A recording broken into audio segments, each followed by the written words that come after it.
Welcome back to the Matrix Fitness Grand Prix Series. This is round 5 here in Woking, and I can tell you this 1.4 kilometre circuit is technical. Yeah, it drags up through the start and finishing area, kicks up again round Victoria Road, a long station approach, then it's a fast downhill under the railway bridge, left round past the pits area, which is a very fast part of the circuit, into a sharp right hand corner where Hannah Barnes fell last year, got up and went on again to win the race.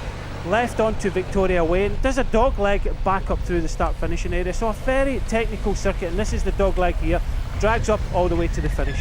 So they swing round the left-hander there again. You could see Helen Wyman in the white and green jersey as the leader of the sprint competition, but at the moment she's going to be pitching up for second here because there is a lone leader who's got an advantage of round about 50 metres. Well, Mahe just goes in the inside of that corner, gets the best line round and decides she wants to take the second place in the points. Yeah, and he's Maye on the front of the peloton, but nobody's going to catch the leader here. Going very well indeed. This is Lydia Boylan of Vela Sport Monte Grappa, and she's going to pick up the 5 points. Has a look back, see where the challenge is coming from, and it's on the extreme left, and that is the sprint classification leader Helen Wyman, who picks up another 4 points. Just behind her was Louise Maye and Katie Curtis as the peloton rolled through for 5th, and that means now that Wyman has amassed 26 points. The nearest challenger in the race today is Maye on 15, so she has won that competition. She's in an unassailable lead.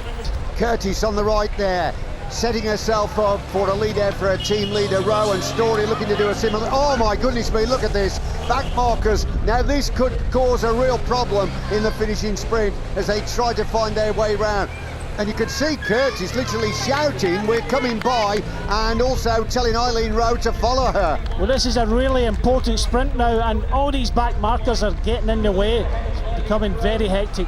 Amy Roberts is the nearest challenger to Rowe, and I'm looking back through the line, and Joyner has definitely been distanced there. Look at this, Rowe coming up to the line to take her second win of the series, and that'll seal the overall victory. Rowe takes it. Third place Roberts. Garner came over the line third, and Joyner was back in 6th position. That has cost her definitely the opportunity to pressurise Rowe for victory. But look at this, celebrations are unfolding. Yeah, fantastic lead out by Katie Curtis. The Stally Primal girls have pulled it off.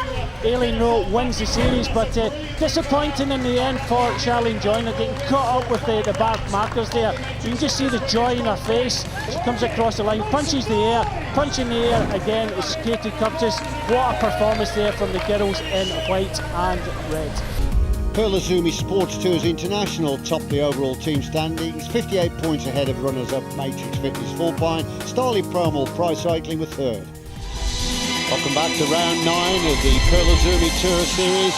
On this course in Woking, the penultimate stage of what has been an intriguing contest should provide us once again with some fast, absorbing racing. And just riding off the front here is Dean Downing, the 39-year-old Yorkshireman, who is racing in his final Tour Series contest.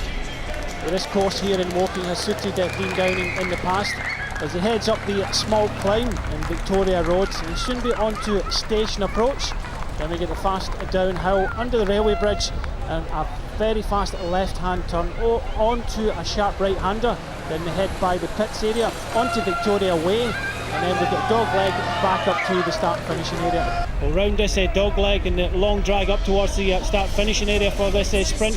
John Mould in the green jersey, a lot to do, but we see an attack now from Tom Stewart from Madison Genesis. Yeah, it's Stewart that's turning the screw and making an early strike for home for the points on the right in the green jerseys. Mould, he won't catch Stewart. It'll be Stewart will take it. Stewart takes the 5 points. Mould gets the 4 for second, and it was Graham Briggs who rides on Rafa Connor JLT that swept over the line third, and he picked up the 3 points. We did say John Mould gave himself a lot to do there, but a magnificent sprint there to take seconds. Jack Puller coming over for 4th from Starley Primal Pro Cycling, and Tom Scully, the Kiwi on Madison Genesis, picking up the 1 for 5th, and the pressure really is being applied here. Andy Tennant is the man at the front, trying to get himself organised to get away from the peloton. It's Blythe going away here. He's being pursued by the winner of sprint number 1, and that's Tom Stewart of Madison Genesis. Well, it's all action here in Woking, and oh, we got a crash there. There then, that's Felix English actually of Rafa Konda JLT. He really has gone down. Well, this was the same corner last year in the women's event that Hannah Barnes fell off on, so again it is a treacherous corner. Obviously went into it with some speed and he came down, so looks like the series leaders are now down to 4 riders. And it has created a significant fracture at the front, and the field are well spaced out as we see Alex Payton. Yeah, and Felix English was near the front, so it's just natural when he comes down that gaps start to appear. But it's Blythe and Stewart really pushing hard up the start-finishing area. Blythe on the left of NFTO, just about going to hold off the challenger Stewart. That's how they cross the line. 5 for Blythe, 4 for Stewart. Now here comes the lunge for the line for third, and that's Chris Latham of the Great Britain team actually picking up the 3 points. We'll confirm who were 4th and 5th, but the green jersey looked to have missed out there. Yes, Barker of Raleigh gets 4th for 2 points, and Tobyn Horton of Madison Genesis finishes 5th, and he picks up the 1 point. So, another sprint to go, and still quite a long way to decide who's going to win the leg here in Woking. One of the young GB riders just coming across, trying to follow Adam Blythe, who again is trying to fire across. You just see him in the background there on the right hand side. He's trying to fire across to this group to make it 3 NFT on front. Well, MOULD just cruises over the line there to scoop up another 5 points, and the rest know that they can't challenge him, and they want to set themselves out now to continue to apply the pressure at the front. There is the result for you. Harper coming across for the 4, KNIESKY gets the 3, Kristian House gets the 2, and Dean Downing picks up the 1 for 5th position. So it means on the night, MOULD and Stewart have scored the same amount of points. There they are. Blythe sits there with 5, Harper 4, and Latham has got 3.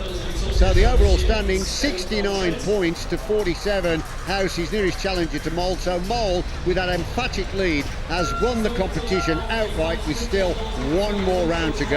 And it's Adam Blythe from NFTO trying to make an effort, trying to get across to Tom Stewart, but it's not going to be. He comes up, looks around, he's got back markers behind him, round the dog leg, and he'll be heading up to the finishing area again. Well, Madison Genesis have had 2 team victories in the 8 legs that we have completed so far, and if those 2 riders supporting Stewart can place high here, they've got a chance of taking it to 3. Getting near to the line now, this is going to be a very sweet victory for Tom Stewart of Madison Genesis. Big sprint behind then from the back markers as Stewart comes up to the line to claim victory. These are for the minor places. Now we wait for the arrival of the rest of that leading group. Here they are coming up to the line now. Oh, it's Harper taking it of Note 4 Velosure, and Blythe of NFTO Pro Cycling was 3rd. But for Madison Genesis, with 3 riders in the top 7, that will give them the overall team victory for tonight. We're still on the course on the house cam, up the finishing straight for the last time, and this is the sprint for 8th place. You just see the effort from Tom Stewart. I'm pretty sure that grimace of pain will turn into joy very, very soon. After their success in Woking, Madison Genesis lies 2nd, and they've increased their advantage over Raleigh to 8 points. NFTO lie 4th.